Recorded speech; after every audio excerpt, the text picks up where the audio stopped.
ये काले पहाड़ है। इस सब मुशरकीन कुएं का भी बता रहे थे ना अबू जहल को फेंका अबू सुफियान का कुआं यहाँ पर मौजूद था। अबू सुफियान ने जहाँ पे पानी भरा था।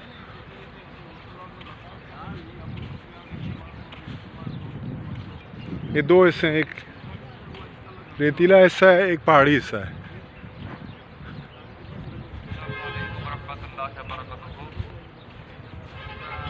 ये जबल मलाइका है।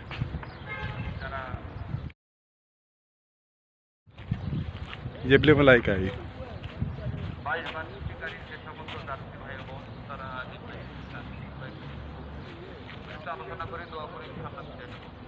जबल मलाइका इसको इसलिए कहते हैं कि यहाँ से फरिश्ते मदद के लिए आए थे। और इस तरफ कुफार मक्का थे। कुफार मक्का पथरीली जगह पर थे और उनको अपने दिफा के लिए उन्होंने जगह बनाई थी। नबी करीम सल्लल्लाहु अलैहि वसल्लम और उनके सहाबा कराम रेत के ऊपर थे, रोज़े की हालत में थे। रमज़ान का महीना था, खाने को कुछ नहीं था। नबी करीम सल्लल्लाहु अलैहि वसल्लम ने जब दुआ की तो अल्लाह ने बारिश बरसाई। बारिश के ज़रिए रेत जम गई, उनको पीने का पानी मिल गया सहाबा कराम को। और तीसरा फ़ायदा ये हुआ कि पानी बहकर जो है इस मैदान की तरफ आ गया, जहाँ जमा हो गया। और यहाँ पे जो कुफार थे वो इस पानी के अंदर फंस गए। तो यहाँ पे एक मदद ये भी हुई थी। हज़रत अबू सुफियान जो है वो शाम, उस वक्त मुसलमान नहीं हुए थे, वो शाम जा रहे थे, जाके असलम वहाँ से ख़रीदने के लिए गए थे, वापस आ रहे थे।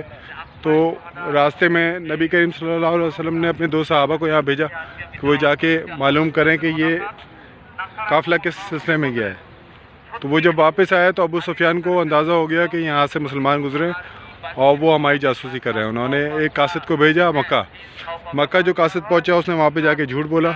उसने जाके बोला कि जी मुसलमानों ने हम पे हमला कर दिया है। तो अबू जहल अपना काफ़िला लेके वहाँ से रवाना हुआ। अबू जहल वहाँ से अपना काफ़िला लेके रवाना हुआ। वो यहाँ पे आया। मक्का से यहाँ तक का फासला, उनके पास घोड़े थे, ऊँट थे। उन्होंने जल्दी तय किया। रसूलुल्लाह सल्लल्लाहु अलैहि वसल्लम और सहाबा कराम पैदल थे। सिर्फ 6 तलवारें थी उनके पास, लकड़ी की टहनियाँ थी, खिजूरों की टहनियाँ। पैदल रवाना हुए थे वहाँ से। तो वो इस मैदान तक पहुँचे तो यहाँ पे घमसान की लड़ाई हुई थी।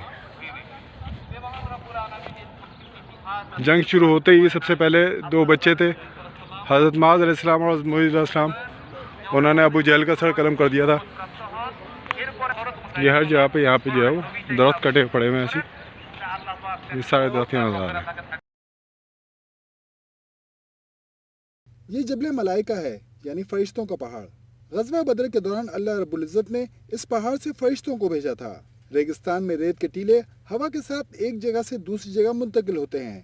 लेकिन ये अल्लाह का एक मौजज़ा है कि 1400 साल गुजरने के बावजूद ये पहाड़ अपनी जगह पर साकित है।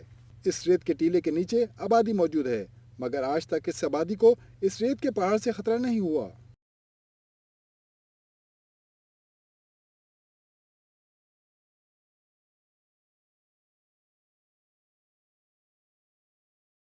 मैदान उहुद। जंग बदर में अबू जहल की हलाकत के बाद नए सरदार अबू सुफियान ने बदला लेने के लिए जंग की तैयारी शुरू कर दी। कुफार ने एक साल में 3000 आदमियों की फौज तैयार कर ली। रसूल पाक सल्लल्लाहु अलैहि वसल्लम को अपने चचा हज़रत अब्बास के ज़रिए कुरैश की जंगी तैयारियों का इल्म हुआ। आप सल्लल्लाहु अलैहि वसल्लम ने मुसलमानों को मशवरे के लिए मस्जिद नबी में बुलाया। हज़रत हमज़ा रज़ी अल्लाह तआला अन्हु ने राय दी कि शहर से निकलकर दुश्मन का मुकाबला किया जाए। कुरैश का लश्कर उहुद के मैदान में पड़ाव डाले हुए था। हुजूर पाक सल्लल्लाहु अलैहि वसल्लम जुमे की नमाज के बाद 1000 मुजाहिदीन के साथ शहर से निकले। शहर से बाहर अब्दुल्ला बिन अबी मुनाफिक अपने 300 सिपाहियों को लेकर इस्लामी लश्कर से अलग हो गया। इस तरह कुफ्फार के 3000 के मुकाबले में मुसलमानों की तादाद 700 रह गई। उहुद के मैदान में हुजूर अकरम सल्लल्लाहु अलैहि वसल्लम ने पहाड़ की पुष्ट पर पहाड़ डाला। नबी पाक ने पहाड़ पर 50 तीर अंदाज हज़रत अब्दुल्ला बिन जुबैर की सरबराही में मुकर्रर किए और उन्हें हुक्म दिया कि जब तक कहा न जाए किसी हाल में अपनी जगह से ना हिलें। जंग में हथियार और तादाद की कमी के बावजूद जज्बा ईमानी से मुसलमान गालिब आ गए। कुफार के कदम उखड़ गए और वो मैदान छोड़कर भागने लगे। मुसलमानों ने इनका पीछा करने के बजाय माल गनीमत जमा करना शुरू कर दिया।